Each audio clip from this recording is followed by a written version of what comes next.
Fréquence Plus. Fréquence Plus. Partenaire de The Voice.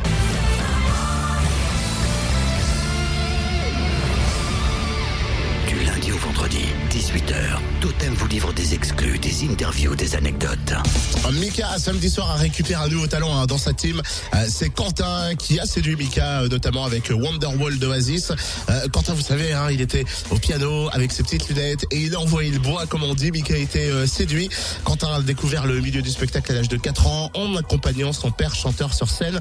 On a eu la chance de croiser Quentin à la sortie, pile poil à la sortie des auditions à l'aveugle. Il était à fond. Et c'est ce qu'on lui a posé comme première question. Je te sens comme un fou, Quentin, mais ça va ou pas ? Ça fait vraiment que quelques minutes, c'est vraiment, on est en direct là et c'est énergie dans tous les sens. Je suis Team Mika, je ne comprends pas ce qui m'arrive. Je suis très content et en même temps je ne comprends pas ce qui m'arrive parce qu'on a beaucoup travaillé aujourd'hui, que j'ai beaucoup travaillé depuis quelques mois et que il va falloir quelques temps à réaliser que je suis Team Mika à The Voice France. Et que c'est juste le début, j'espère, d'un parcours extraordinaire. Bon, faut raconter un petit peu les coulisses, ta journée. La journée des candidates sont super longues, vous arrivez tôt. Raconte-moi un peu, toi, t'es là depuis quand, depuis quelle heure ? Depuis 9h ce matin, donc je suis réveillé depuis 6h15. Donc en fait, la journée a été longue, a été fatigante, parce qu'on travaille toute la journée, c'est pas juste on est propulsé sur scène, il y a plein de choses.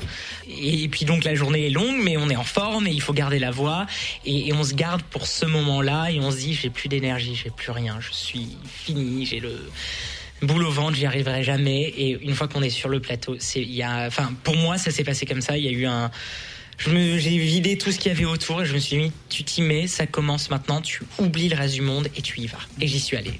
T'étais stressé ? Non, parce qu'il faut tout dire, à l'écran, j'ai cru voir un mec cool et super détendu, non ? En fait, vous ne me voyez pas dans ma tête. Je suis complètement stressé, comme tout le monde, mais comme vous l'avez vu à la télé, derrière en coulisses, je respire. Peut-être qu'on m'a pas vu, mais je prends des huiles essentielles dans tous les sens. Je bois beaucoup d'eau et je ne comprends pas ce qui m'arrive et je suis intérieurement pétrifié.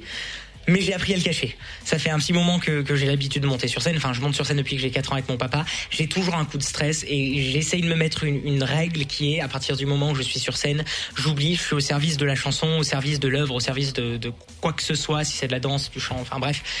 Et je me mets au service de ce truc-là et moi, mes peurs, mes anxiétés disparaissent.